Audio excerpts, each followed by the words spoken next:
Hoje é dia 6 de janeiro de 1924 e acordamos com a notícia de que Zagallo morre aos 92 anos. E nós vamos falar um pouco da trajetória desse ídolo brasileiro, porque o canal do YouTube do Arthur Tomás com a Luciana Soares é para trazer arte, mas também para falar sobre pessoas que verdadeiramente fizeram diferença no nosso país, do Independente Futebol Clube. Então, ele foi o nosso único tetracampeão do mundo e nasceu como Mário Jorge Lobo Zagallo e deixa um legado inigualável dentro e fora de campo, em história que se confunde com a de seu amor maior, a seleção brasileira. Ele morreu, na realidade, ontem, às 23h40 da sexta-feira, aos 92 anos. Mário Jorge Lobo Zagallo, um dos grandes nomes da história do futebol mundial e única pessoa a estar presente em 4 títulos de Copa do Mundo, em 1958 e 1962 como jogador, em 1970 como técnico e em 1994 como coordenador técnico. Ele ainda esteve no comando da seleção em 1974, quarto lugar, e em 1998 vice-campeão, além de ter sido novamente coordenador em 2006. Com idade avançada, Zagallo vinha com a saúde fragilizada há alguns anos. Em setembro do ano passado, ficou cerca de 20 dias no hospital com infecção urinária. No dia 26 de dezembro, foi novamente internado no Hospital Barra-d'Or e morreu na noite desta sexta-feira, vítima de falência múltipla dos órgãos, resultante da progressão de comorbidades previamente existentes. Recentemente, em eleição promovida pelo Globo Esporte, com a participação de mais de 100 treinadores, Zagallo foi eleito o segundo maior técnico da história do país, atrás apenas de Tele Santana. A história desse personagem inesquecível começa na metade dos anos de 1940. Naquele tempo, num Rio de Janeiro mais romântico, jogava-se muito futebol nas ruas. A Praça da Bandeira, na Zona Norte, era um dos pontos de encontro da garotada. Comia solta a rivalidade entre o Ameriquinha e o Cruz de Malta, melhores times da área. Que menino do bairro não queria estar ali, fazendo a festa? Zagallo estava, com a camisa 10 do Alvirrubro, o driblador canhoto aprontava. Até o túnel do tempo avançar para 1950, Maracanã lotado, final da Copa do Mundo. Quem não queria estar ali no gramado vendo Brasil e Uruguai? Zagallo estava, como soldado. O já juvenil do América presenciou o choro de 200 mil pessoas diante da derrota do timaço de Zizinho e Ademir. 8 anos depois do Maracanazo, a tristeza ficara para trás.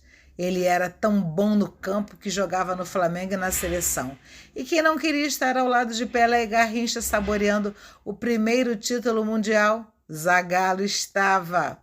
Foi ponta esquerda na Suécia. Em 1962, no Chile, faturou o bicampeonato com Mané Didi e Nilton Santos, colegas de esquadrão histórico do Botafogo. Até que mais 8 anos se passaram, Copa do Mundo no México. Quem não queria estar ali comandando aquele time dos sonhos que tinha de novo o rei do futebol, agora na companhia de Tostão, Gerson, Rivelino, Jairzinho, Carlos Alberto e Paulo César? Zagallo estava lá também. Ele mesmo, Zagallo do Tricanarinho e dos erros de 1974. Quem não queria estar na Alemanha enfrentando na Copa astros da grandeza de Beckenbauer e Cruyff? Zagallo estava. Técnico da seleção, viu o time cair diante da Laranja Mecânica nas semifinais e sofreu pesadas críticas. Mas como parar aquele carrossel holandês que revolucionou o futebol com novos conceitos táticos e de preparação física? Só mesmo os donos da casa com outro timaço. E dali até 1994 passaram-se 20 anos. Nada de o Brasil ganhar até que Romário, Bebeto e companhia, sob o comando de Parreira, conquistaram o tetra 24 anos depois do Tri. Quem não queria estar ali dando conselhos para o treinador? Zagallo estava. Era o coordenador técnico, era o homem de confiança do chefe. Ele mesmo, Zagallo do tetra, apaixonado pela seleção, estava sempre na fita, nos bons e maus momentos. Em 1998, por exemplo, sob seu comando, viu Ronaldo explodir na competição e implodir na derradeira final para a França. Foi duramente contestado por escalar o fenômeno após o susto da convulsão, até hoje difícil de explicar. Mas tomou a decisão certa ou errada e ficou firme. Na verdade, ele sempre fez o que quis. Brigou até com Romário, processando o baixinho por uma pintura depreciativa após o corte da Copa de 1998. Aliás, briga por briga, que por um dia ao menos não teve vontade de dizer ao mundo todo, ao vivo e a cores o clássico, vocês vão ter que me engolir, disse Zagallo. E quem também não teve vontade de um dia responder em cadeia mundial a uma provocação com aquele aviãozinho que imitou em comemoração de gol na África do Sul, terra de Mandela, em 1996? Respondeu Zagallo. Mário Jorge Lobo Zagallo, que rubro-negro não queria estar ali no banco na final carioca de 2001, segurando a imagem de Santo Antônio no momento da magistral cobrança da falta de Petrovic na gaveta. Petkovic. Era o gol do tricampeonato carioca do Flamengo. Zagallo, mesmo que já conduziu o clube ao Carioca de 1972, com Duval e Paulo César. E como jogador conquistaram o tricampeonato carioca em 53, 54, 55. Ao lado de Dida, Evaristo e Rubens estava lá comandando aquela equipe. Que alvinegro não queria estar ali no banco do Botafogo na conquista do estadual de 67 e 68 e da Taça do Brasil de 68, agora unificado como brasileiro. Zagallo estava lá. Antes de montar o timaço da seleção tricampeão do mundo, fez da linha de frente formada por Rogério, Gerson, Roberto, Jairzinho e Paulo César um ataque arrasador. Quase tão bom quanto aquele que tinha Garrincha, Didi, Quarentina, Amarildo e ele, Zagallo, no bicampeonato carioca de 61 e 62. Sim, Zagallo estava nos dois maiores times da história do Clube da Estrela Solitária. Se rubro-negros e alvinegros têm boas histórias para contar de Zagallo, e os tricolores?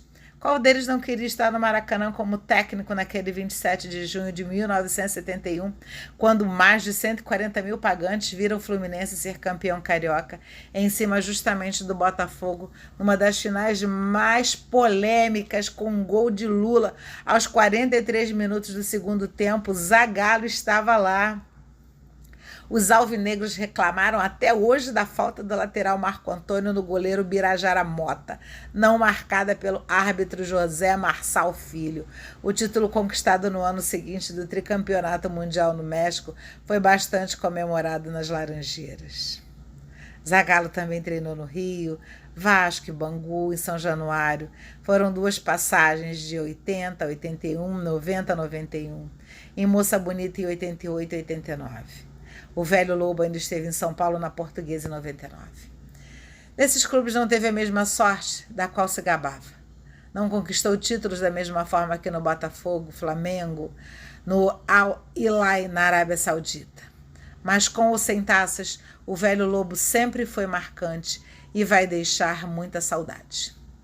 Para fechar essa parte, ele nasceu em Maceió, no dia 9 de agosto de 1931. Chegou no Rio de Janeiro ainda no colo da mãe dele com 8 meses de idade. O pai dele era Haroldo Cardoso Zagallo. Foi transferido de Alagoas para o Rio para ser representante comercial de uma fábrica de tecidos chamada Alexandria, que pertencia ao seu cunhado Mário Lobo. Criado no bairro da Tijuca, zona norte do Rio, ali ele começa a jogar suas primeiras peladas no terreno do Derby Club, que mais tarde se transformaria no Maracanã. Seja nos torneios de rua da Praça da Bandeira, nos quais o Ameriquinha, time onde atuava, se destacava, com a camisa 10 jogando como meia esquerda, o garoto canhoto não demorou a ser destaque. Era difícil tirar a bola dos pés de Zagallo. Ele estudou no tradicional Colégio São José, pulou para as bases da categoria do base do América Clube, do qual já era sócio. E teve que contar com a ajuda do irmão Fernando Henrique para convencer o pai a seguir a carreira de jogador de futebol profissional. Seu pai queria que ele fosse um contador.